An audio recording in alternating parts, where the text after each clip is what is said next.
From Relay FM, this is Connected, episode number 86. Today's show is brought to you by Memories and Arc. My name is Mike Hurley. I'm joined by Mr. Stephen Hackett and Mr. Federico Fetici. Good afternoon, gentlemen. Hey, what's up?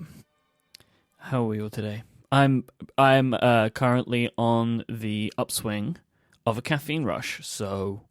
Oh, you call that caffeine? Come on.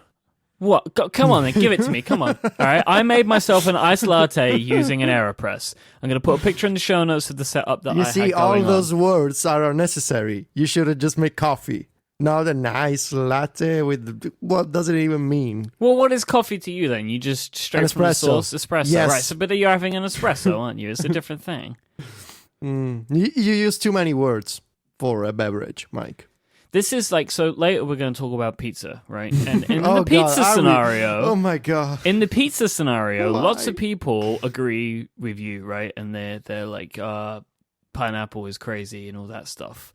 But I feel like, you can't go around dissing the AeroPress, I'm afraid. You're going to get nerd rage. No, I know. But I feel like I have a very strong...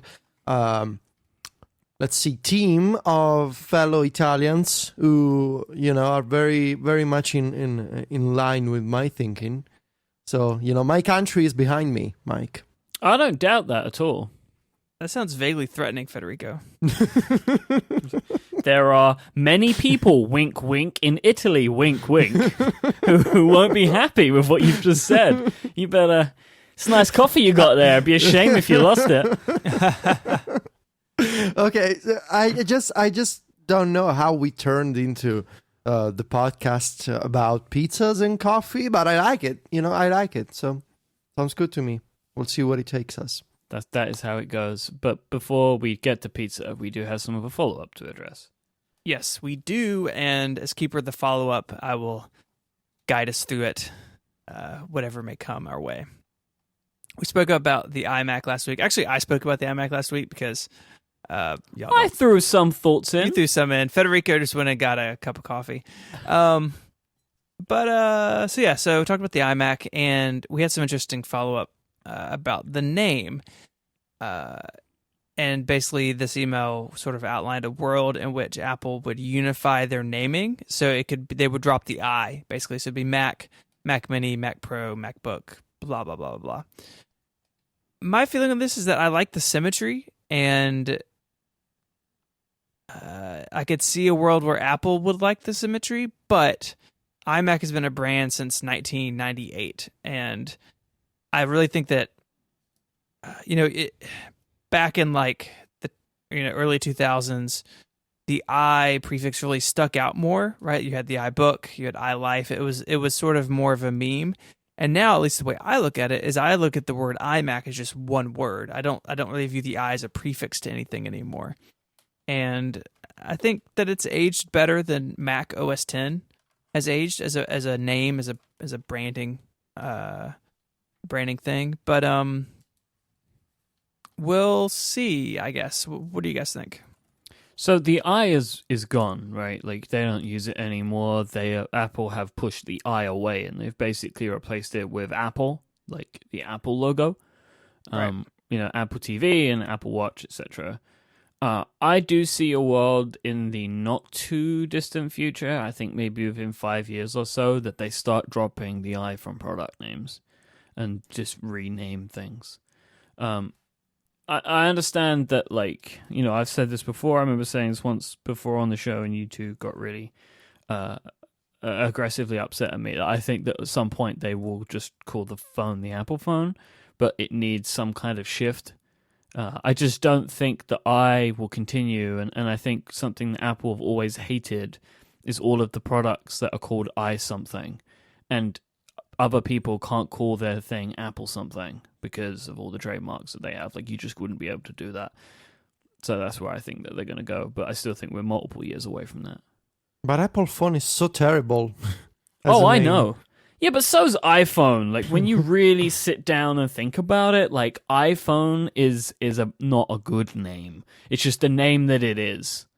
I think the name has become bigger than it is, right? Yeah. It is just a word that we associate with the thing. It's not. Yeah, and that's what Apple phone would be, right? Like, I don't think that we all recoil when we say Apple TV anymore. Like, when they first announced it, people were like, oh man, iTV was a much better name. I don't know, but Apple phone makes it more of a phone as iPhone does. I don't know if it makes any sense. I do also think that maybe at a certain point that it won't be called phone anymore either. I don't think they're going to change the name of the world's most successful product. I think, well, I'm not saying that Apple is going to be doing this, but like in the future, that we're not going to be calling these things phones anymore. Like, Well, sure. who I mean, maybe, does any but- phone stuff these days? Like, most of the time when people call me, I answer on my iPad because I'm at home and it's connected to the Wi-Fi, or I just ignore the call. I just think that going into the future, a lot of this naming stuff will change. We'll see. Maybe it's just the coffee talking. Yeah, I think you're just hyped up. So anyways, an interesting idea. I, for one, vote against it. Mike, you have many iPads and many thoughts about your mini iPads. Yeah, I didn't get as many people calling me crazy as I thought I was going to get. You did get some strong opinions about people Well, telling yeah. you how you should manage your money. There was Which that. was There was one interesting. guy. There was one person. I don't need to go into that right now. But mostly, I've had a lot of people this week telling me that they're considering this multi-iPad life. And I just wanted to share some thoughts, having now used like dual wielding iPads for a week. So, using the 9.7-inch iPad really makes me value the size of the 12.9.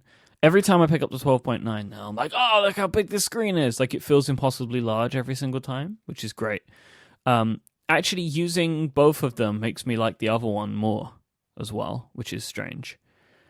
Because I'm starting to use them for very different things. The 9.7 is where I do a lot of reading and catching up on stuff, and then the 12.9 is where I actually sit down and do some work, which is quite nice for me because I'm doing some more mode shifting, like mentally, about when I'm working and when I'm just like not working, just like tooling around.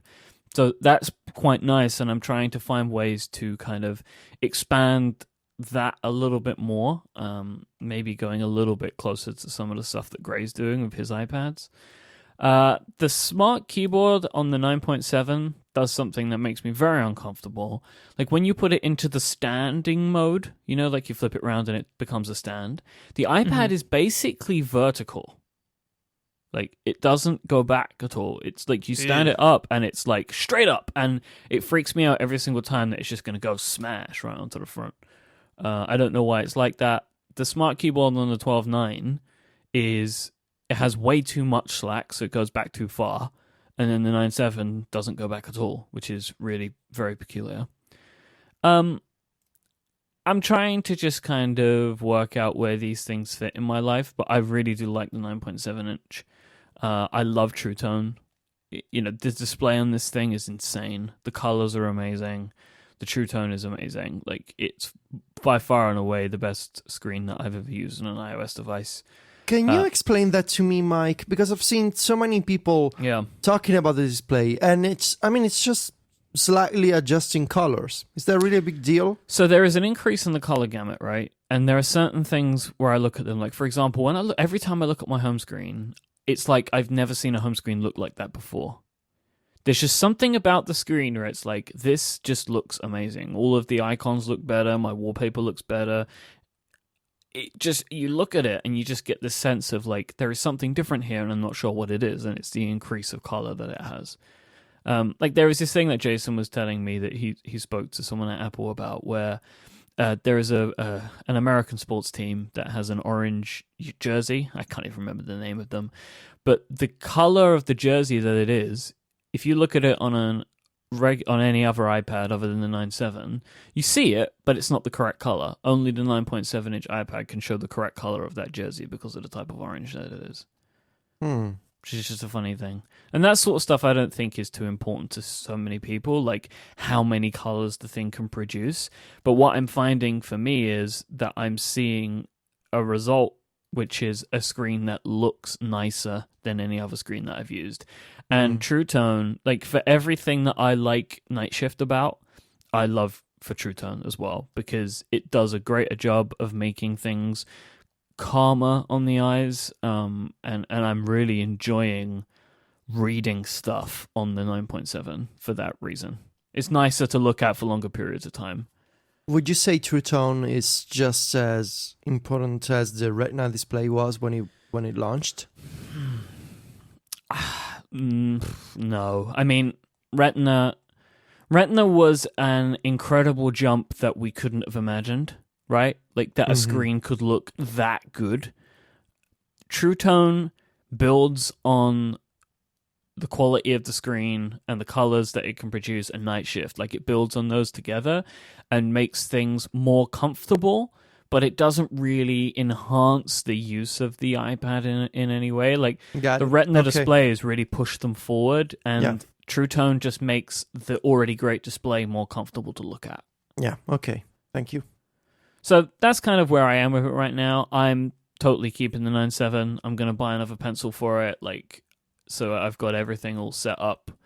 I love it, and I'm really enjoying using both of them. And the more I've been using this, kind of the analogy that I'm going to settle on is it's just like having my desktop and my laptop, and I used to use those for different things, and that's kind of how I'm using this now. Like, so for example, in the morning when I wake up, I pick up the 9.7, I catch up on Twitter, I catch up on Slack, I will maybe read some articles or stuff that I want to get, and then when I get out of bed and get ready for work, I pick up the 12.9, and that's when I start doing email and invoicing and show prep and all that sort of stuff.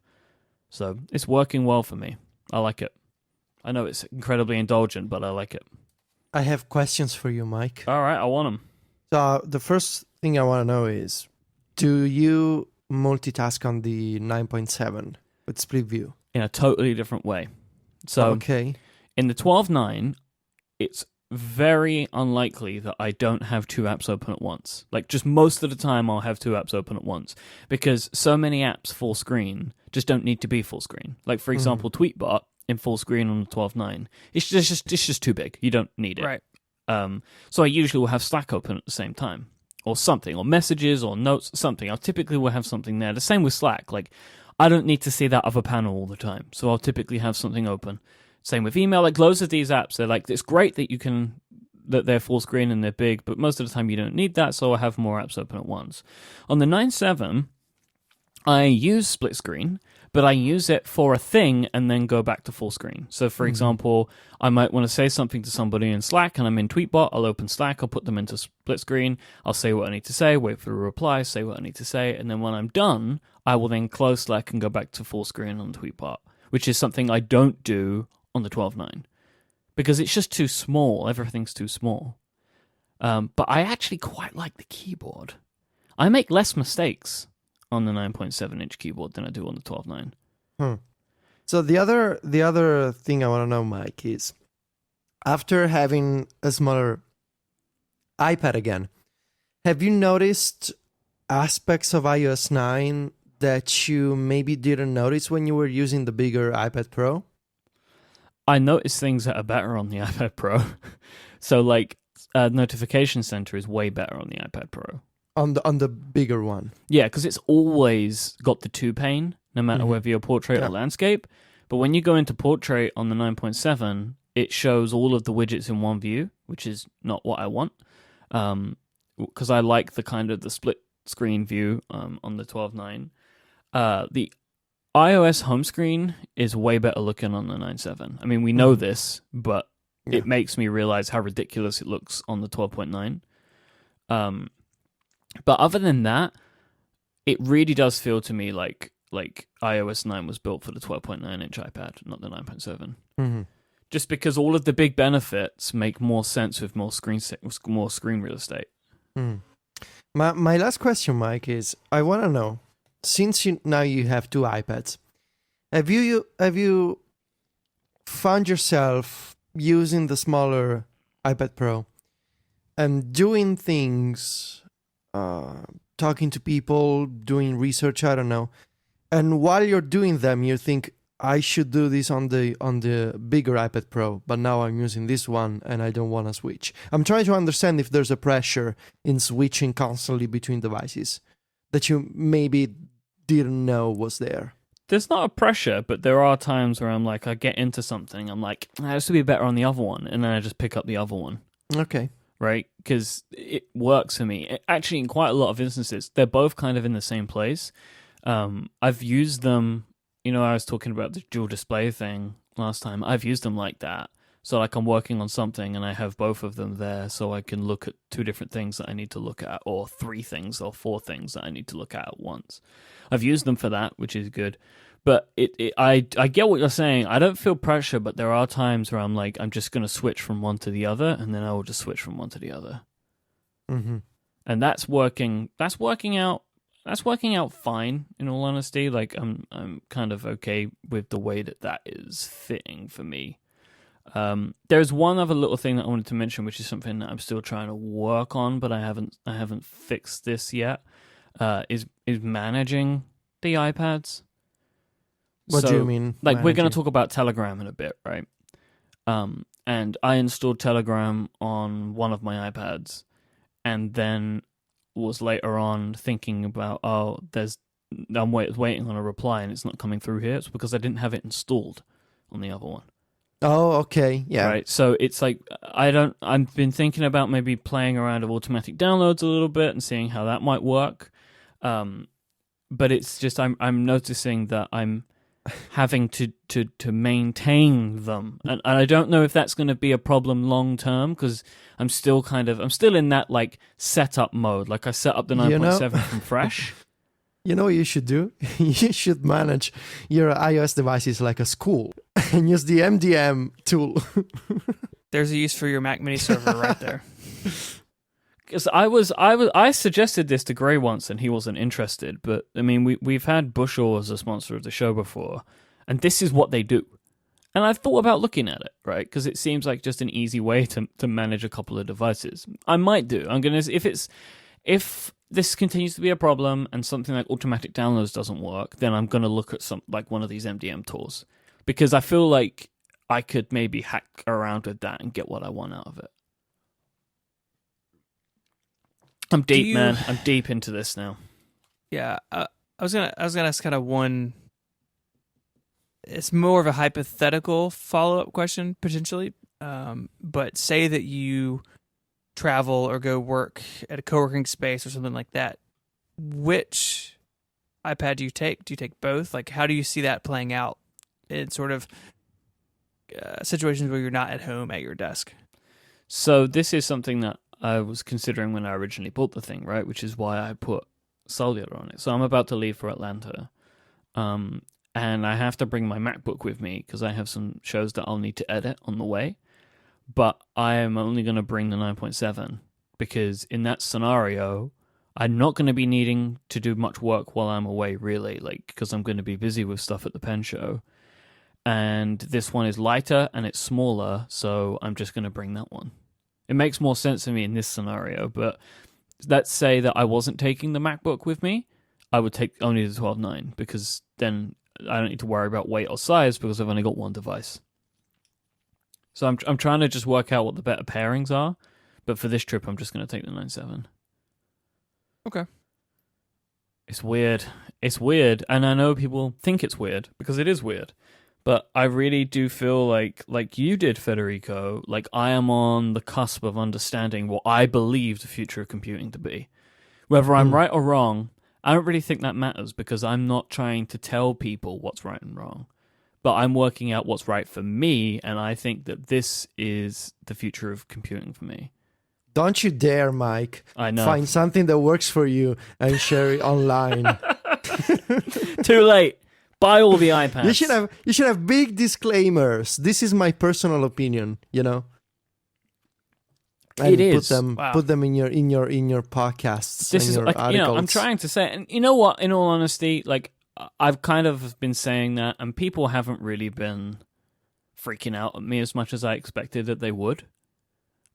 Because I appreciate that owning and using two iPads is kind of bonkers. but I really do think that it makes sense once you give in to the fact that you can do your work from iOS. Once you give in to that fact, and for a lot of people it is giving in to that fact, and you realize that the majority of what you can do, or all you can do, say in somebody like Federico's case, you can do all of that stuff on the iOS if you just give the time to learn it. I think that this system starts to make sense.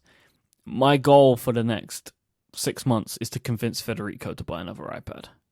Why is this such a personal goal of yours? I think now, right, before it was a joke, right? Okay. But now I am Still living is. this joke. I think that it is something that you would enjoy. See, I asked you about the pressure of switching devices. And I ask you because it's something that I imagine I would have a problem with.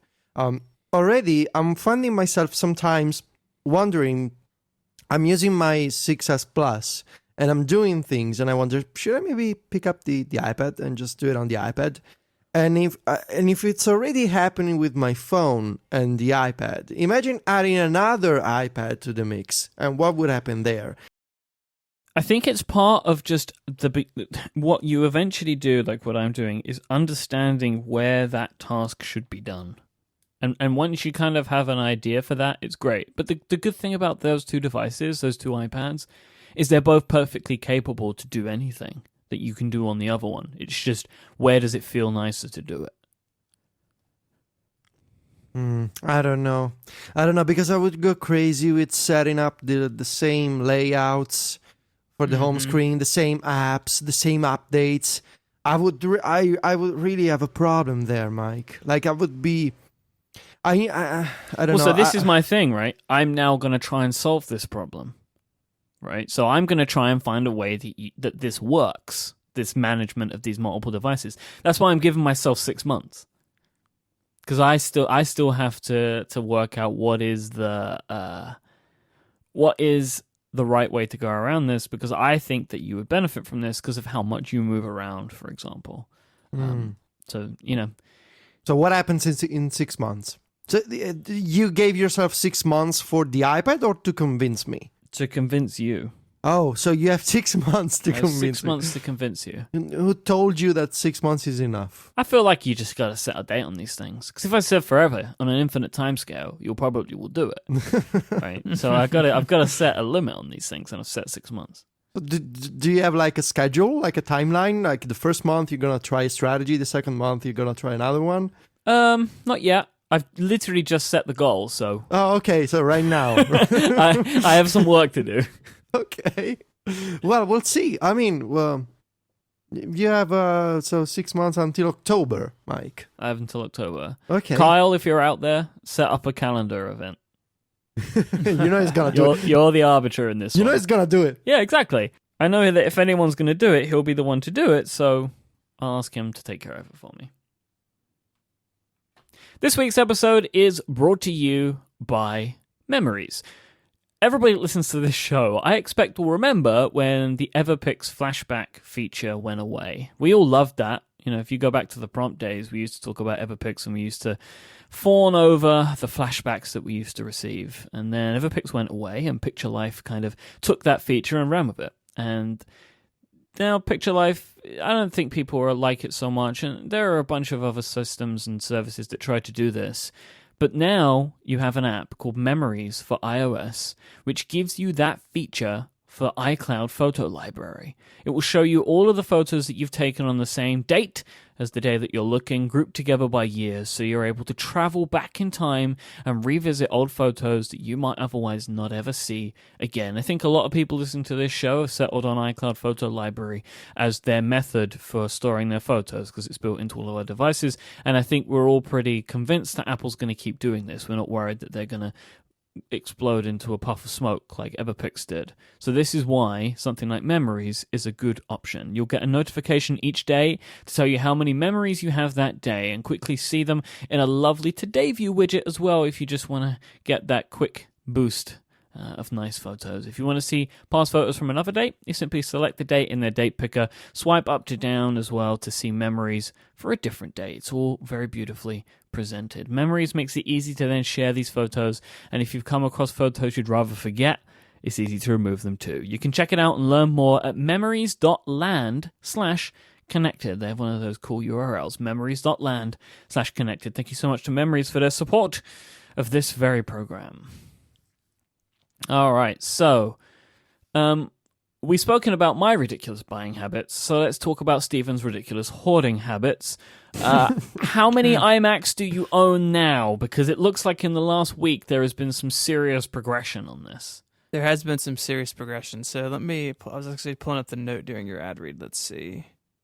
So I think since last time we spoke, a Tangerine and a Ruby showed up. I have a Blueberry on the way, and I have a Graphite as well, but it's got some weird like visual issues that I'm trying to work through. So I don't know if that one's going to stick or not. But so I'm getting close. So all I have left is a Bondi Blue, a Snow, and a Blue Dalmatian, which I'm actually picking up this weekend. So really, just Bondi Blue and Snow then? Yeah. I mean, as far as I know, the Blue Dalmatian is all settled up. So, well, because the Graphite one, I mean, they don't need to really work, do they? Well, no, and in fact, the Ruby doesn't have a power supply inside, but the Graphite had some. The person I got this from is finding this out as they listen to the show. So sorry. It had some Apple stickers on the side that I was able to get off, but it discolored the plastic pretty badly. So, I mean, the idea is that I want all these visually to be in good shape. So the Graphite may end up getting swapped out. Although I have somebody in my inbox who I think has a Graphite. So yeah, I mean, I'm at the end, basically. I'm very close to the end. I feel like Bondi Blue was one of the really popular colors. Why is this one proving so hard to find? Well, so Bondi Blue is interesting. Again, asterisk, interesting to me. Bondi Blue was the first iMac. And when they went to 5 colors, they replaced Bondi Blue with Blueberry, which unless they're side by side, you can't, like in pictures, you can't tell the difference. But side by side, Blueberry is slightly different. And so it looks like if you're just perusing eBay, it looks like there's a lot of Bondi Blues. But in reality, it's only that first generation machine that was only for sale for like 7 months or something. And so I don't know how many people like jumped on the first iMac G3. Like I can't find sales figures anywhere. So part of me thinks that maybe it was like the first MacBook Air of like, it was the future, right? Like you got rid of my ADB ports and I have USB and there's no floppy drive. And so my impression of someone who was around during this time, Jason, could enlighten me, it'd be great. But my thought is the Bondi Blue didn't do very well, or for some reason, like in searching for these things, it's been harder to find than I expected. So I don't know. Like I said last time, a lot of people have the later ones of Graphite, Snow, Indigo. Those have been easier. So I don't know. It's I've discovered all sorts of interesting little things here, and like I said last time, I've heard from a lot of people sharing their stories of like their first Macs, and a lot of people's first Macs were their an iMac G3, and I've gotten even more emails sort of in that vein this week of people saying, hey, I've got this this iMac and I would give it to you, but it's the one that I use in school and it's important to me, but I want to share photos of it with you or share my story, and so that's been really fun to hear about that sort of stuff. I mean, it was a computer that made an impact on a lot of people. Just this weekend, I moved them into my office because there was a lot of iMacs to have in my house, and someone up here in the building even remarked that she remembered using them in school, and it was like the first computer she used in school, and she's a Mac user now, and so even just like hauling them in from my car into the office, there's been a little chance for people to like share their story with it. So that's fun, and I hope to capitalize that in the video projects of that this is a machine that a lot of people remember fondly. You know what would be kind of cool to perform some kind of ritual. Once you have all of the iMacs, you put them on the ground, on the floor, you form a circle, and you put a person in the middle, like a PC user, and then you convert them to the Mac operating system. It would be kind of creepy and awesome at the same time. Well, like some kind of ritual. Well, there you go. I was going to say something else, but now it's gone. It's gone from my brain forever. So thank you for that, Federico.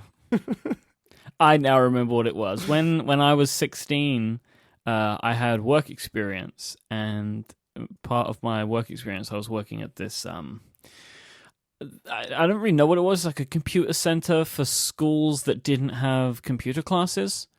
So schools from around this like neighborhood would come there, and basically it was like they had like 60 iMacs, and my job while I was there was one of the jobs that I had to perform was to install a new version of OS 10 on all of them with CDs.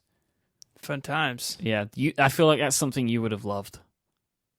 Yeah, I think I've told the story before, but I at the college newspaper we had a couple iMac G3s, or the high school newspaper, excuse me, and we upgraded from OS 9 to OS 10, and then I decided, I was like, oh, we should have the same fonts on all the machines. And I, of course, didn't know anything about user permissions or user library versus system library. And so I copied all these font files around and basically broke OS 10 on like 3 iMac G3s, and the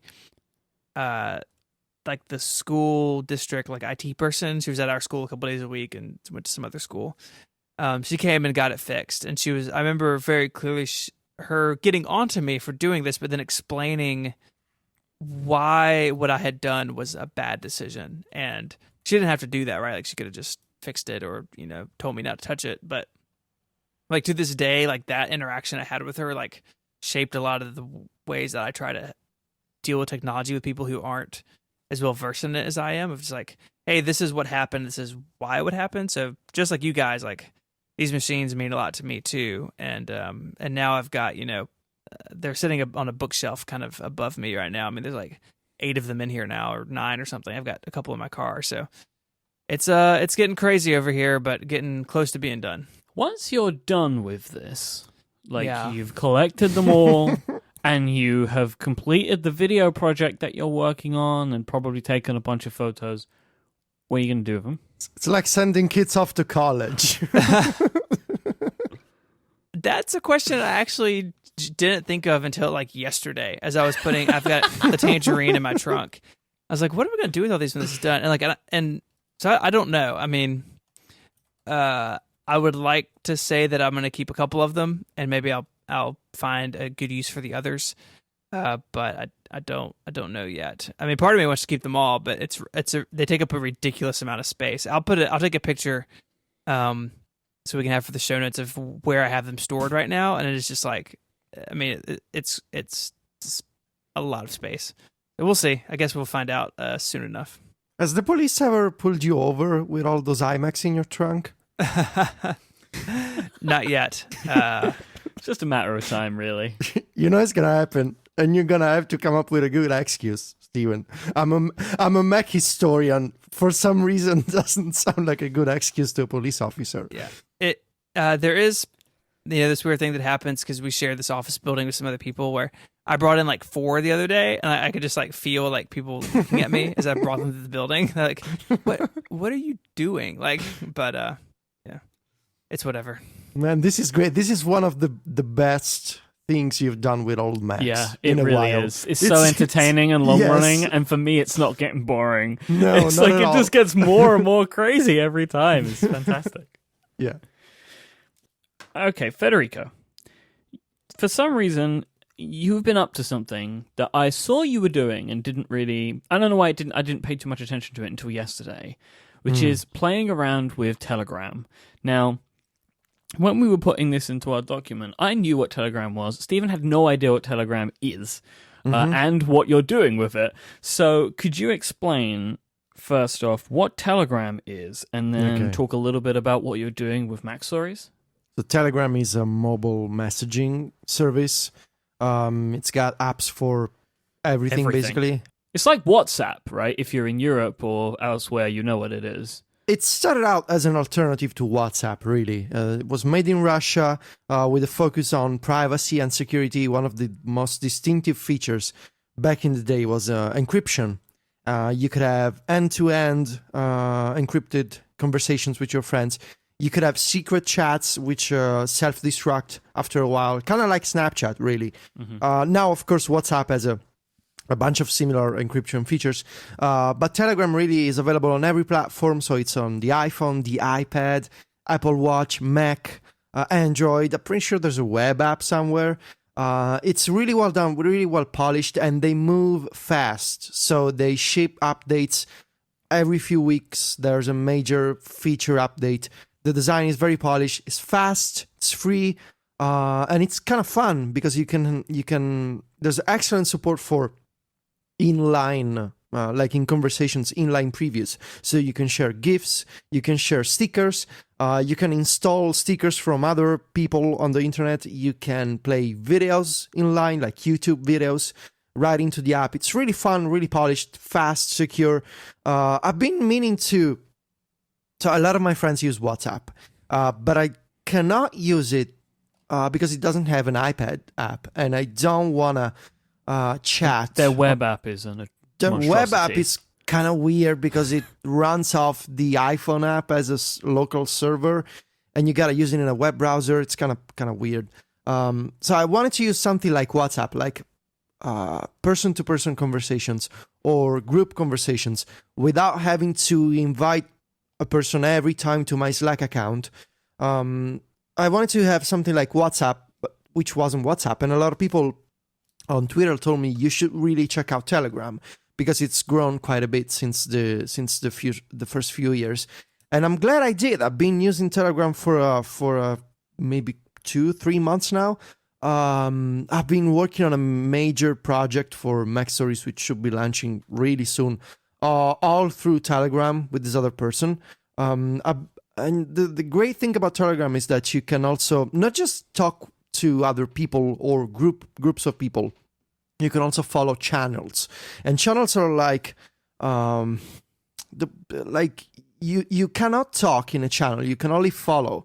So there's like publications like tech blogs or, general news sites. They can open a channel and you can follow a channel and they can share all kinds of things. So it's like you observe a conversation from other people without any way to actively participate in that conversation, which is it's like a private Twitter feed without the limitations of character counts. And the great thing is, I've been following a bunch of channels mostly from Italian weblogs, and they were the major inspiration for me for what we started doing with Mac Stories. And I especially wanna mention the Italian website, multiplayer.it. It's a video game website, and a dear friend of mine, Antonio, works there, and they do an awesome work with the Telegram channel. They have over 2,000 members, and it's really nice. It's a nice way to get a glimpse of what they're working on and behind the scenes, and it's different from following these people on Twitter, because on Twitter there's no easy way to share an audio clip, and of course Telegram being a chat application, you can share voice chats, you can share stickers, GIFs, links, everything's got a fancy nice preview. It's really cool. And also you can follow and interact with bots. So a bot, which is, one of the trends of 2016, I guess, it's an automated system that shows you messages, sends you links to like web pages and, Twitter accounts. There's all kinds of bots, and you can interact with them either by talking or by having like custom interfaces. And just yesterday, Telegram launched a new bot platform, which introduces some new crazy features, like you can play music with a bot. I don't know, it's kind of crazy. So you should definitely check out the Telegram blog post about it, because it's kind of awesome. So anyway, I've been using Telegram to chat with people and to follow publications and I guess other public figures through channels. So my idea was, I'm looking at this awesome work that these people are doing with Telegram channels, and I've been thinking about a way to show people what goes on in Mac Stories every day without taking it to Twitter, for a couple of reasons. The first one was the limitations with character counts and the way that you can share media. So I wanted to have something quite media heavy, so a lot of like silly things like stickers and GIFs, but also screenshots and especially audio clips every day, or at least almost every day. It's my goal. And it's difficult to do that on Twitter. It's okay for images, but it's not okay for audio clips and GIFs. Everyone does it in a different way on Twitter. So I wanted to have something that could work with that. But especially I didn't want to annoy people too much, especially now that we have quite a few followers with the website and with my personal account. I do feel like I'm gonna annoy people who just follow me that because they want to see like Apple news and some personal stuff, but they don't want to know everything because they're not like super fans or like dedicated readers who have been around for years and years. And I do understand why it could be annoying for those people to have like 20 messages from me every single afternoon. So I was like, how can we give the people who really love us, the best people, how can we give them more without being too annoying on Twitter for everyone, and while also being fun and personal and sort of unedited, without having to think about it too much. And the Telegram channel was the perfect idea because we could just write as if it was a text message. We could invite people to join. And the most important aspect, it's not like a Slack, which we need to manage, where we need to become community managers, where our time is inevitably spent managing people, managing trolls, or like managing offensive messages. It's like just a McStories team. Right now it's the three of us, me, John, and Graham, just talking like out loud sometimes, just thinking and sharing without the extra responsibility of Twitter.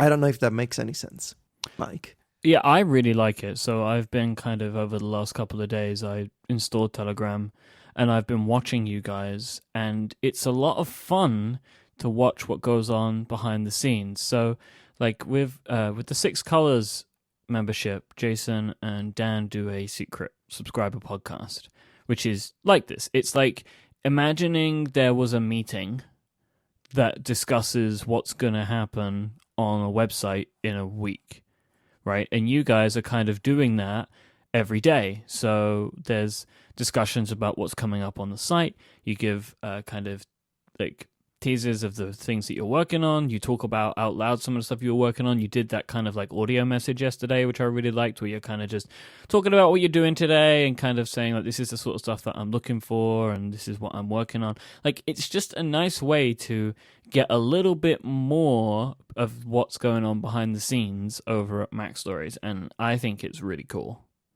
And it did also it helped me come across a shocking discovery yesterday. Oh God. Which I'll put a link in the show notes. Federico went story? for pizza, and on his pizza he has lemon on his pizza. And I, okay. Lemon and what are they? Prawns? Yeah. Yeah. Oh, why? Okay, so let me explain. So yesterday all things pizza, everyone. I went to see my oncologist. Everything's fine. I just needed to hand over the tests and to have the in-person checkup, and everything's perfect. And when we do that, me and Silvia, we go eat pizza in this pizza place in Terni, which is the town where we go. And it's not like a restaurant. You sit down and you get a full pizza. It's like you choose a bunch of pizza slices, which with a different topping. And in Italy, we have this thing going on when the good season, like the spring or the summer, approaches. You can have not necessarily like hot types of pizza. You have like fresh types of pizzas. Like there's salad or seafood or prawns in this case, and it's different because you usually find that in the summer, and it's I call it fresh pizza because it's kind of refreshing. It's different from the usual margherita or that type of stuff. And so the seafood on top of the pizza is totally normal here. So the prawns or And pineapple's totally normal here. why would you compare seafood to pineapple? Because it's two weird things on a pizza. Really? Yeah, seafood or prawns. I've never seen prawns on a pizza before. Really? Never, ever. Never. Or lettuce. There's lettuce on this pizza. Yeah, it's completely normal here. And pineapple's normal here. No, My not point at of all. bringing this up See, was the thing is, understanding that things are different. Like the coffee, let me explain. For Italians, salad or seafood, any other type of, I want to say main dish is okay for pizza. Any type of fruit is not okay for pizza. Except for lemon, right? That's a garnish. Uh-huh. So you remove, it's just for the flavor or for the beauty. So another thing is that Just I gotta, for the beauty. yes, I'm not kidding. No, I believe you. That's probably the most Italian thing you have ever said to me. I'm not kidding. I wish I I was know, kidding. I believe you. Another thing Italians really care about is the presentation of the meal. Mm-hmm. So the garnish, so the decoration, even after you remove that before eating it. I mean, who eats a full lemon with a peel? You don't do that. I would have been horrified if you told me you were eating it. Hold on. I do eat lemons because I love the taste of lemon. I peel them first, so that was like a fully sliced lemon, but that was a decoration, and it's salad and seafood is totally normal here. I don't know. I guess you could go to some new age type of pizza place. Yeah, that's what we call them. At least what I call them. Yeah. You go to some new age hippie pizza place and you can eat pizza with like apples on top or, some other fancy new age ingredients. But seafood and salad is totally normal. Anyway. It sounds like a shocking discovery to you. It is, and it was to many people. Anyway, so where can people go and sign up to find your Telegram channel? It's telegram.me/MacStories. There you go. Can go. The professional mic. And if you, I recommend it. It's good. It's one of those things where I'm sitting there and I want to talk to these guys. It's fun. I like it a lot. It's a cool thing. And there is also a Vitici seal of quality. That is as a sticker. As a sticker. Things. Yeah. In Telegram that anybody can access. Anybody can use outside of the Mac Stories channel. You can install the sticker pack. I believe there's going to be more stickers, but right now we basically have this seal of quality sticker, which is associated with the 100 emoji, that people use to indicate, I guess, something that is pretty cool. So amazing. It's pretty cool. Yeah. All right, so Airmail. There's been a big update to Airmail. You've written a big post on this. I'm interested in what you guys think about this. I haven't checked out. I played around with the iPad beta a little bit, but didn't really play around with it too much because I'm pretty set on Outlook. But so were you, Federico, and now you're using Airmail. So, you're just doing it to me again. Where you're like, come over to the Outlook side, Mike. It's really nice. And I'm like, okay, Federico, and off I go. Outlook is I believe, the perfect basic email alternative right now. Like, if you don't want to use Apple Mail, go to Outlook immediately. It's the best option you can have. And some people seem surprised by the fact that I'm always checking out the best solutions I can use. Just on Outlook, real quick. I just wanted to mention something that I did yesterday that just kind of blew me away. I had a contract that I was looking over that was a Word document, and when you open a Word document or any Microsoft format document in Outlook, a little button pops up, like the Word button. Yeah. So you press the Word button, it opened Word. I could edit it only on my 9.7-inch iPad because any screen over 10 inches needs a 365 subscription to edit a document. Whatever, that's the weird Microsoft stuff interrupting the good Microsoft stuff. So I did it on the 9.7-inch iPad, and I edited the document, and I pressed a little back button expecting to go back to the document's view of Word. But instead, what I did was I went back to Outlook, and the document that I've been working on had been saved as an attachment in a reply to the original email. And I was like, oh, wow, that's good integration. That's nice. That's Anyway. nice. So before I talk about airmail, I just saw someone in the chat room ask a very important question, which is, how do you say pineapple in Italian? Okay. And the answer might blow you away. Do you want to know what we call the pineapple? Please tell me. We call it ananas. Ananas, like bananas without a B. Yes, but with the accent in a different place. Interesting. Ananas on the last A. Wait, what do you call bananas? Banana. Okay. So in English, pineapple is closer to apple, but in Italian, it's closer to banana. Yeah. Neither's right, because pineapple is neither like a banana or an apple. But It's more like a pine, really. It's like a big pine. I guess English is more correct. I don't know. It's like a big pine cone. I think it's probably where it comes from. Yeah. Anyway, I was saying about email clients. Some people seem surprised on Twitter that I'm moving between email clients. And I thought it was pretty clear that when it comes to task managers, I've found my sort of safe haven with to-do, but email clients were still in flux. Just because I haven't found, the perfect one for me. One of the problems with email clients, and it can be a similar problem with task managers when you compare it to something like a Twitter app, is it's a real pain to switch email apps. Especially if you have more than 2 accounts, it's just a pain, right? Signing in to everything, it's like, it takes forever. It's not fun. The reason why I'm using Airmail on every device now is that it's got the features that I need that other apps don't have. It's very simple. It's got to-do integration, and new in this version, it's also on the iPad, so I can use it everywhere.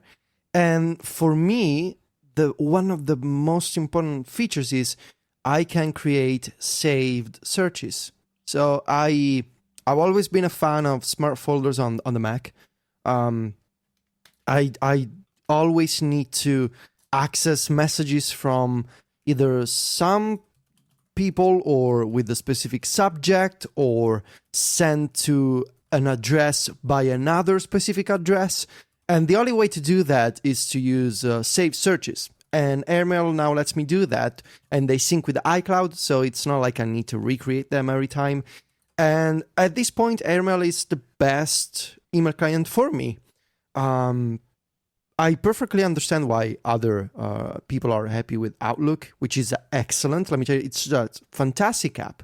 But it's just, I feel like Airmail is a little more geeky, maybe a more in line with what I like. One of the issues with Airmail is that it's still not perfectly polished. It's got still some visual bugs, some odd behaviors here and there. I'm pretty sure Steven has found them too. It still needs to be a little more polished, but I can live with it for now. So it's the only email app I have on my devices at this point.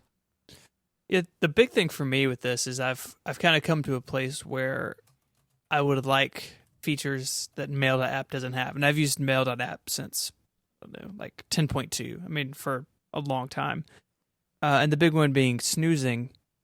But what I'm struggling with, so I use Google Apps for my Relay email, for my 512 email, and then I use Gmail for my personal email. And what I've always struggled with Gmail setup is the all mail folder. So if you're in Gmail on the web, you can just search for anything and it finds it, because it's actually storing everything, not only in your labels, but also in your all mail folder. So in my Relay account, for instance, I've got a folder for connected and a folder for liftoff, and I keep things. The feedback email gets filtered to there automatically. Any scheduling or topic emails I store in there. And what I've done in Mail for years is I've created, basically some specific folders, and then like I have one called Relay Archive, where anything that I want to keep but is not necessarily so specific goes in there. And that's fine until you use a mail program like Airmail that wants to archive stuff. And you can do that in Mail, but it's easy to get around. But the idea that you can push a button or a keystroke and archive your mail is nice, but to do that sort of Airmail wants to use the all mail folder. And like I said, I struggle with that because it's sort of a mix of everything. And so if I go into my all mail for my main Gmail account, there's sent mail in there, there's mail that's been archived in the past. It's like, it's a little bit messy, and it's fine if you're using search online to get through this, but search in Airmail isn't as good as what Google's doing on the server side. And so that's just a period of adjustment for me of like turning off those old archive folders and kind of getting in the habit that things are just going to be in all mail now and I've got to search for them. But I think I'll get there because I like the features of Airmail. Like you said, it's a little weird in places, especially on the Mac. There's some pretty rough edges in places, but it's really nice on the iPhone and it's pretty good on the iPad. So I'm kind of jumping in with both feet, changing the way my email works a little bit. If I go back to mail.app, I guess I'll figure that out. But for now, at least, I'm pretty happy with it. So, Stephen, wouldn't labels do what you need? Well, they do, but the big thing is if I want to archive with a swipe or archive with a keyboard shortcut, best I can tell, Airmail does a really not good job at like some mail programs I've used. You can set an archive folder manually. You can do that in mail.app to a degree. So I could say if I get something in my inbox in Relay, I want to archive it. Don't go in all mail, just go in the Relay archive folder or label. And Airmail works basically the way Gmail does, where Gmail really doesn't want you to use labels. You can. They're a superset of everything that's in all mail. So it's in your big archive and it's just labeled out. So really the issue is the shortcuts. The swipe to archive can't be mapped to a folder. And so that's kind of where my hang up is. And it's minor and it may only be my problem, but I guess we'll see how that goes. This feels like one of those things that you have to find a way around permanently, right? Like it just feels like you've got a very specific thing that is tied to one application. This is how I was with Mailbox, right? Like I had a bunch of things that I liked Mailbox for, and then when that went away, I had to just decide that I'm going to drop the way that I manage email in that regard and manage it differently. Yeah. Because I think you've got to really try and approach these things from the most simple way, right? Mm-hmm. Because the protocol is so open and so many people manipulate it in their own way to do their own things in their own apps. And the chat room is pointing out you can map your all mail folder to another folder in Airmail. What I have come across is that works great on iOS, but the Mac app won't respect where the message is supposed to go. And so if I told my Relay account to say, hey, don't use all mail, use Relay archive, and if I swipe over to archive, it goes to the right folder, but if I do it on the Mac, it doesn't. It just disappears into all mail. So that may be that it's a bug in Airmail for the Mac, but I am coming around to kind of realizing that, especially as Gmail moves further away from like standard IMAP, and they've said they're going to be doing their own thing more and more, that it's probably time to get on board with how Gmail does things. It's just a learning curve for me because I've done it my own way for such a long time. Now, saying about the Mac app is an interesting point. I mean, I noticed this when I was using the Airmail iPhone app as well.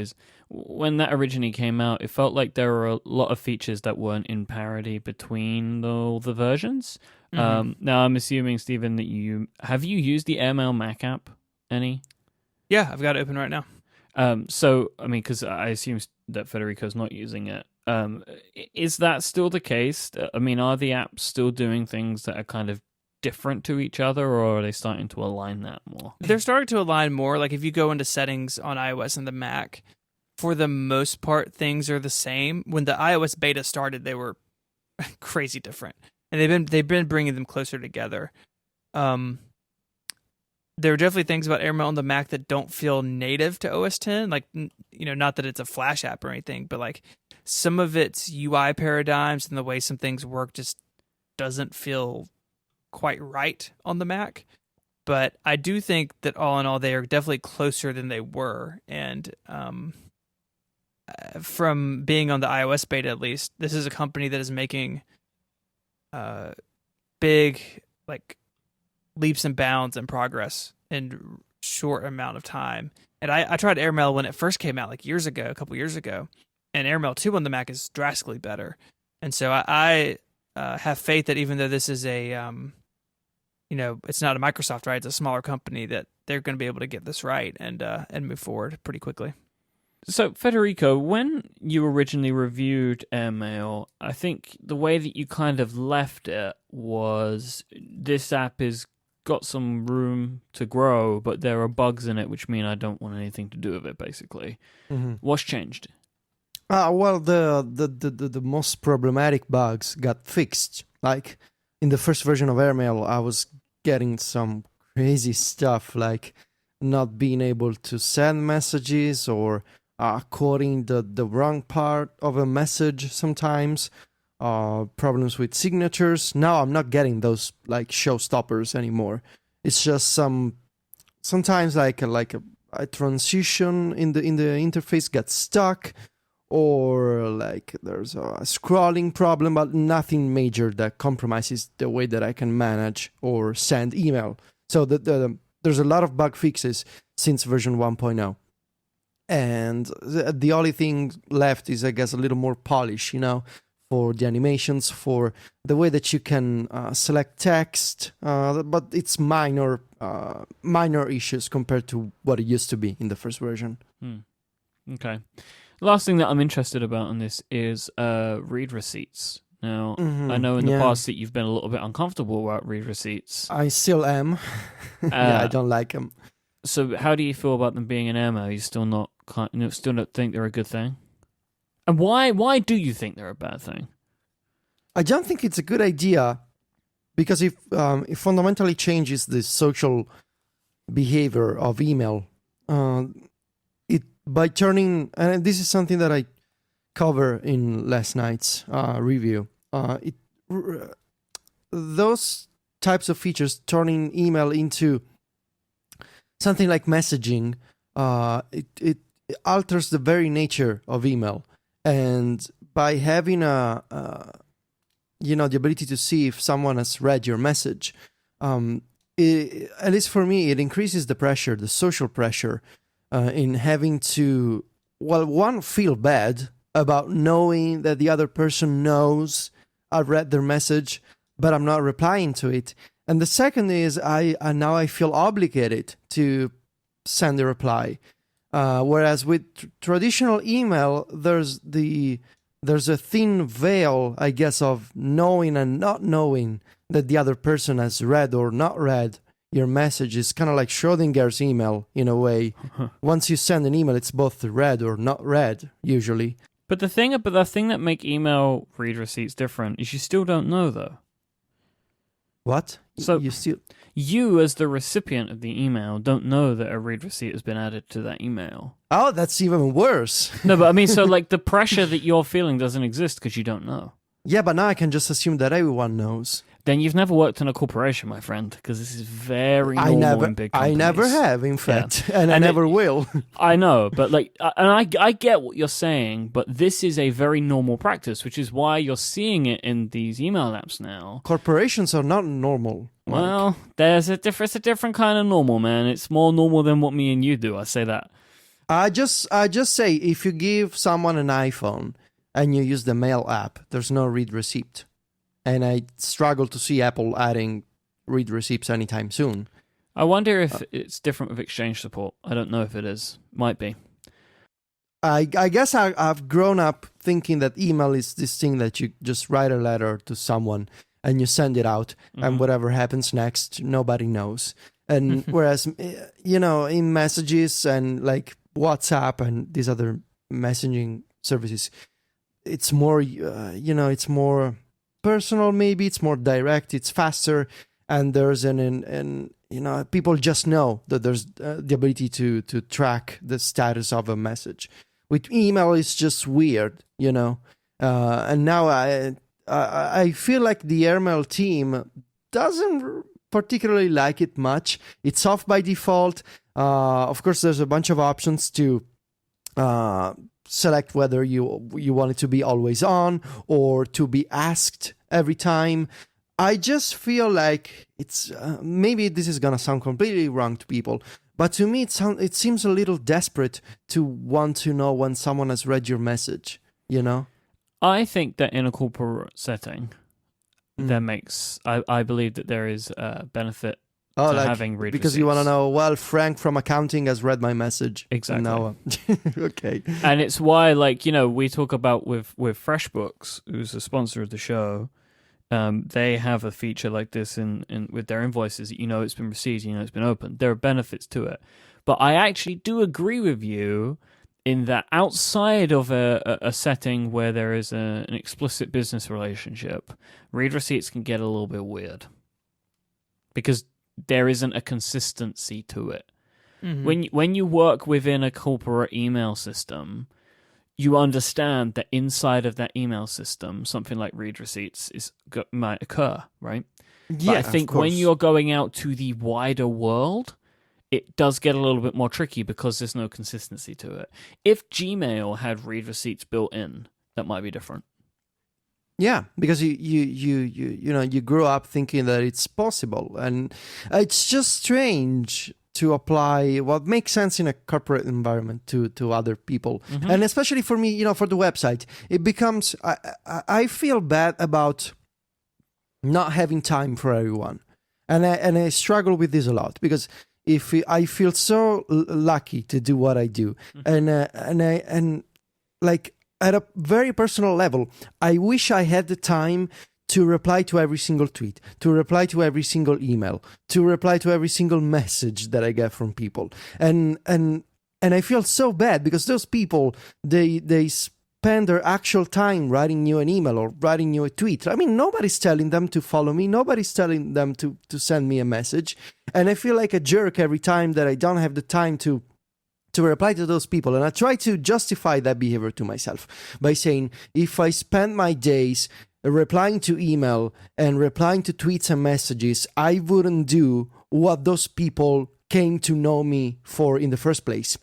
But I still feel bad. And now that there's this read receipt setting trend going on, I feel bad knowing that even more people can assume that I'm a jerk. Well, in fact, I don't think I'm a jerk. I think I'm a nice guy. I just need to write. Otherwise, I would be a support person or a community manager, So it's the kind of option that at a very intimate level, I guess, makes me feel bad about not having the time for everyone. I wish I had the time for everyone, but I don't. And that's both awesome, but also kind of sad that it makes me feel bad. I don't know if that makes any sense to you guys, but it's what I feel and why I have maybe strong words about this setting. I get it. I completely get what you're saying. We've gone a little into the weeds, but overall, because I don't want to end this on like you being upset. No, because I'm not overall, upset. you obviously like airmail enough. Oh yeah, to it's make awesome. it your app now. So I basically just wanted to come back and underscore that point. Yeah, that, absolutely. This is something you don't like. It's a trend you don't like that airmail is taken part of. But overall, you are a big fan of this application, and I'm going to give it another go. I'm having an issue on airmail for Mac right now, which I've been through with the support team. Like, for example, I'll just tell you what it is. It doesn't open. Every time it opens, it crashes. That's okay. fine. Yeah, and they've said to me, blow away the preferences. I've done all of that, and as soon as I add my email accounts back again, it dies again. So I need to work on that, but I'm willing to give it another shot. But I really, really like Outlook, so I'm not sure that I would. I feel like when I said basic before about Outlook, a lot of people saw, at least in the chat room, saw that as me throwing shade. I mean, by basic, I meant if you're looking for an alternative to Apple Mail, the first step you gotta try is Outlook. So that was poorly worded on my end. I feel like it's the premier free alternative to Apple Mail. So you don't want to use Apple Mail, the first thing you gotta try is Outlook. And the way that I see Airmail and maybe Spark but especially Airmail is that if you use a lot of third-party app integrations, or you want to have safe searches, those are two big features for me. Third-party app support and the smart folders. Mm-hmm. Because it's totally in line with the way that I like to do email. So that's the reason why I'm using Airmail now. I'm gonna give it. I'm gonna read over your review in more detail and give it a shot. I think, but yeah, this is something to check out, and it's interesting to see. It's interesting to see how much development there is in email clients right now, which is a cool thing. Mm-hmm. All right, this week's episode is also brought to you by Arc. We all know, especially listeners of this show will know, we've been through this many times in the past, that offsite backups are a critical part of a well-rounded backup strategy. But if you want to have as much control over this process as possible, then you should be checking out Arc, and you can go to arcbackup.com/connected. That's ARCBACKUP.com/connected.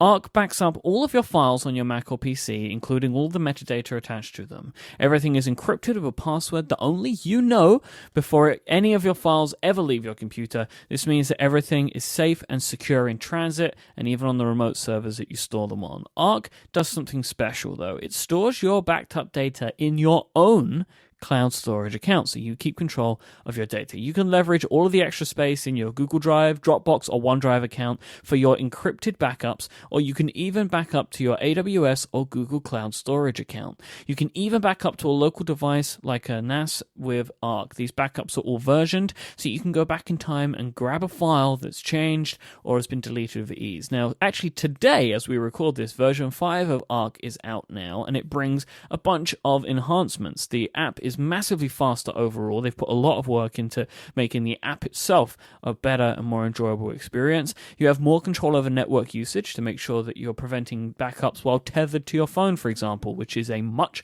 needed thing for so many services. Whenever I tether and Dropbox goes off, it's the worst. They have now a detailed backup session logging. I don't really know what that means. Stephen, what is backup session logging? So it is keeping a record, I believe, of what gets backed up, like per time it runs. So it's like a running log of what changes are getting pushed to whatever service you're using. So fancy. You can get detailed email reports so you know exactly what's being backed up, how much was uploaded, and how long it took. You get the ability to run scripts before or after a backup, and with auto-updating and a whole host of other small improvements, there has never been a better time to try out Arc. Visit arcbackup.com/connected now to learn more and try it out for free. Thank you so much to Arc, again that's ARQ, for sponsoring this week's episode. All right, so we have something special to round out this week's episode. Stephen, can you tell our lovely listeners what you've done for them? You bet. So the Henry Ford Museum is a museum here in the United States that really focuses on innovation. And so obviously the Henry Ford name is associated with cars, and they do have a car collection. But the Henry Ford also has things like, other types of inventions, a lot of things with early phones, early cameras, and relevant to this show and my interest, early computers. And so I got an opportunity last week to interview their curator over technology, and it was a great interview. The woman's name is Kristen Gallerno, and we just had a great time talking about the museum's Apple One. And the Apple One turned 40 this week. And so this was sort of in conjunction with that anniversary. They have put their Apple One out for display for a short period of time. So if you're in the Michigan area, you should go see it. But she and I sat down and talked for about 15 minutes about the Apple One, about why it's an important computer, and really how Apple sparked off the personal computer revolution, really. And so we have some audio for you we're going to play. There's a transcript with like annotated notes and links over on 512 Pixels. We'll put a link in the show notes to that, along with a bunch of links. Kristen's been doing a lot of YouTube videos with the Apple One, a bunch of fun stuff. So there's a lot of stuff to go check out. And it was a real honor to get to talk to her, and I hope you enjoy the interview. Kristen, who are you, and what do you do?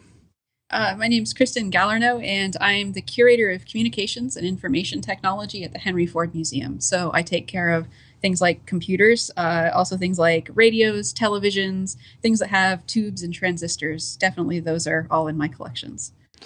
And the Henry Ford Museum, best I can tell, is really built around like American innovation and technology. Is that a fair way to sum your work up?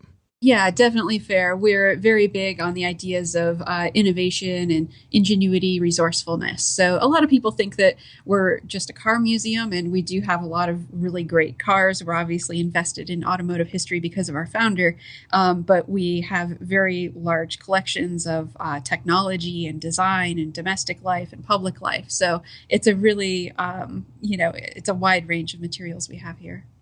Yeah, I think, I was perusing the website, looking at the collections, and something that struck me, and I'm sort of self-proclaimed, Apple historian, but I think a lot of people don't realize just how much of what we have today in terms of technology sort of got started on American soil. Yeah, definitely. One of my favorite moments on the museum floor is we have this large museum case full of telephones, and there's probably about an array of about 50 different telephones within that case. And of course, a lot of those started out from, American innovation development. We have early, 19th century Bell telephones in there, and then it leads all the way up into an iPhone. So through those arrays of objects like that, it's really interesting because you really get to see the way that technology has sort of condensed back down upon itself. Yeah, I think you see those big timelines of stuff. It's sort of mind blowing that we call, what's in my pocket a phone. Yeah, exactly. It seems so strange. It's a television, it's a radio. Exactly. Yeah. We actually have a telephone in that same case that it's sitting pretty near the iPhone. And it's really interesting because it's a card dialer telephone. So it was an early speed dial telephone that really worked off the same principles of something like a Jacquard weaving loom. So, you get to those big, I know this is an Apple program, but let's go IBM for a minute. If we go to, like an IBM 360 or, something that takes punch card technology, there was a telephone that used that too. So really, I always tell people we've kind of reached the, the Kodak Brownie moment in computing, which is basically, their motto was you push the button, we do the rest, which is to say that, a lot of the processes behind technology have really become invisible and mysterious to us. And I think I'm okay with that, actually. But it's interesting to think about them once in a while. Yeah. And of course, we've seen the same thing, right, in talking about computers where started out big mechanical objects, right? Actually, we call them machines now, but they were actual physical machines. Oh, yeah. And then we moved through, the time that I find really fascinating of the time of the high priest and the punch card, where Yes. you are removed from your computing experience, right? You kind of come back and see the results. And that's really kind of where Apple enters the scene, right? So kind of what we're getting to today is that you guys have one of the last remaining known Apple Ones. Tell me a little bit about that computer. Kind of what was the world like when it showed up? Well, really, it's interesting to kind of backtrack for a minute to about a year before it actually came into the world, which was in March of '75. Which is really the seeds of the beginning of the Homebrew Computer Club, which is where it really got its start in this garage in Menlo Park. And, there's a lot of writing out there on the web debunking the myth of the garage in Silicon Valley. But, the Homebrew actually did get its start in a garage for the first few meetings, at least. And Steve Wozniak had a technical problem he was trying to solve. And one of his friends who he was working with at Hewlett Packard at the time told him, you should really go to this meeting. And he was apparently a very, shy guy, and with a bit of sort of cajoling, he did eventually go. And when he got there, he was just so inspired by the environment that was there. I've read a lot about how competitive it was and read oral histories and things, and this seems to hold true. And it was out of going to that first meeting, really, that the seeds for the Apple One. Sorry, that's kind of cheesy, but they were planted. And he had developed computers before that, but this is really the beginning of the Apple One. So the Apple One that we have is one of the first 50 that was ever made. There are apparently about 200 or so sold, and the location today of about 46 of those 200 are known. But what's really special about ours is one of the first 50 Apple One computers ever sold, and out of that batch of first 50, about 9 of that batch are known to work, and wow. Ours works. It's completely unmodified. It has all of its original chips, fully operational. And I know this because this is a great perk of the job. I actually got to learn how to program BASIC on it. Very cool. And I think for people who aren't familiar with it, this is not really a computer in the sense that we think about one now, right? This is really just a board. Exactly. Yeah. When you bought an Apple One computer, really what you were buying was the motherboard. So you had to buy a monitor, you had to buy a keyboard, even had to buy a power supply for the thing. And the first few Apple Ones that were sold, those actually didn't even come with a tape drive interface. And the benefit of this tape drive interface was that you didn't actually have to type in the basic program from scratch. You could load it in from memory off of this tape, because you couldn't just flick this thing on and then, just interact with it or Right. play a video game or whatever. It was a very bare bones thing. And, there is a funny story about Paul Terrell, who was the owner of the Byte Shop where these computers were first sold. And he was really disappointed when Steve Jobs showed up with this sort of cardboard box full of Apple One motherboards. And it's like, wait, what? I paid you guys, to sell me computers. What are these? So really, they were kind of a naked sort of object in their own way. They didn't even have a case. But there's something really special in that, and that's one of the reasons why we really love our Apple One and why we, really went to bat for getting this thing here, is because you can see its workings. It's exposed. It's not hidden in a case.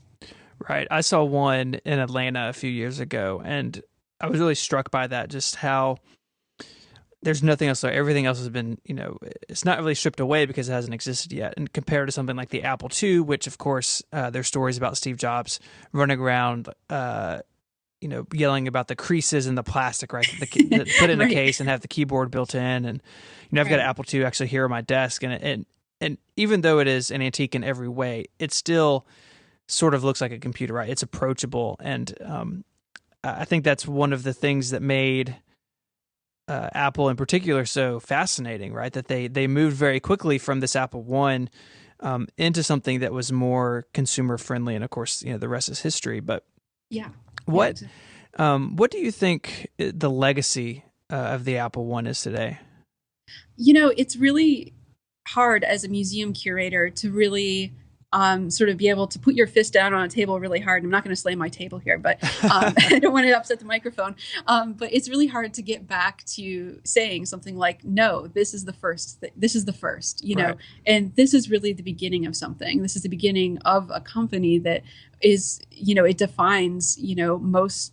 I don't know what the percentages are of people who own smartphones, but a large percentage of those people are, Apple users. And it's really just, a colleague of mine, and I'll use his words here because he might say it better than me, talked the other day about how technology really creeps into our lives. Mhm. So, when an iPad was released, for example, we would think, what are we going to do with this? What is the use of a tablet? But now it's like, you go and you pick up your morning coffee and you're signing with your finger on a square, enabled tablet, and it's quite often an iPad.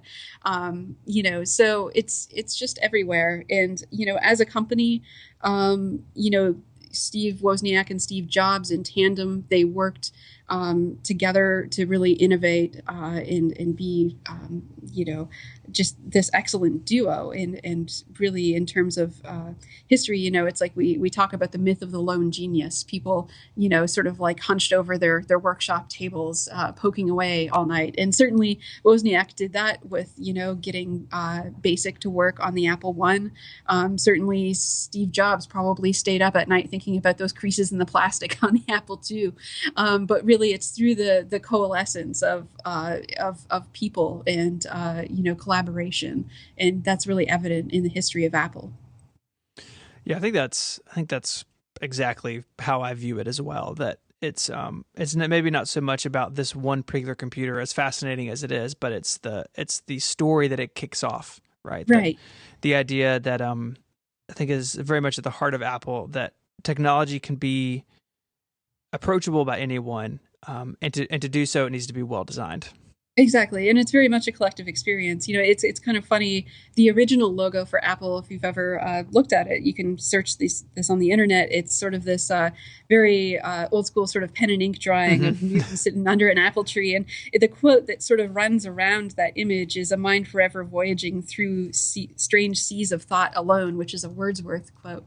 And it's interesting because we think of using the internet, the way that we use the internet or the technology is sort of cutting us off from the world, but it also has this very connected sort of approach, which sounds very simplistic, but that's the power of this, and the Apple One is sort of very much rooted in that history. Absolutely. So what are the plans for y'all's Apple One? So it's going to be out temporarily on view from April 11th until the end of the month. So that's April 30th. After that time, it will go away for a while. We really wanted to get it out to celebrate the 40th anniversary of the Apple One, which is April 11th. And then over the next few years, we've actually been building out a large communications information technology exhibit that will open sometime around 2019. So it's a ways off. But there are other ways for people to sort of learn about the Apple One, even though it's not on the museum floor. We do a lot of things on our television show, and I'm always writing blogs when it's appropriate, and sort of posting videos and things like this. So, but it will be on the floor permanently eventually. Very cool.